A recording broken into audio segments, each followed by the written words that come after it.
Од почетокот на 2018 година се бележи раст од 60% на земјоделското осигурување.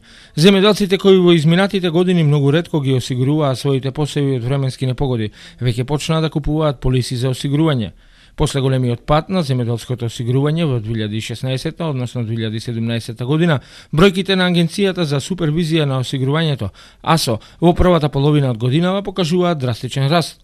Според агенцијата, иако државата изминатите години директно ги обештетуваше земјоделците, чии посеви беа уништени од невреме, довербата на земјоделците кон осигурителните друштва расте. Тоа е велат поради брзата и фер исплата на штети. Ние знаеме дека последните 2 години владите испраќаат порака дека ќе вршат директно обештетување на земјоделците. Свесни сме дека глобалните климатски промени се почесто се случуваат и неповолно влијаат врз приносите и земјоделските култури.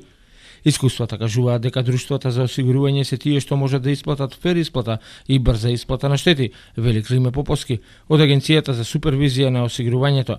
Во просек годишно досега за осигурување во земјоделството од елементарни непогоди се исплаќаа по 300 милиони денари. Податоците на Агенцијата за супервизија на осигурувањето покажуваат раст на осигурителниот бизнис во првите 6 месеци од годината за 6,3%. Вкупните премии во неживотното осигурување пораснале за 5%, додека кај животното осигурување растот е 14%. Земјоделството во Република Македонија представува значајна стопанска гранка, која што учествува со над 10% во БДП, а 20% од населението се занимава со оваа дејност. За некои населени места представува и единствен извор на средства.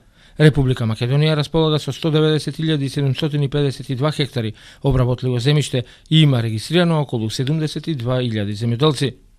Предноста на осигурувањето на земјоделските посеви во Република Македонија во споредба со останатите држави е тоа што кај нас земјоделецот е должен да плати само 40%, а остатокот од 60% од вредноста на осигурителната полиса, осигурителната компанија го бара од Агенцијата за финансиска поддршка на земјоделието и руралниот развој.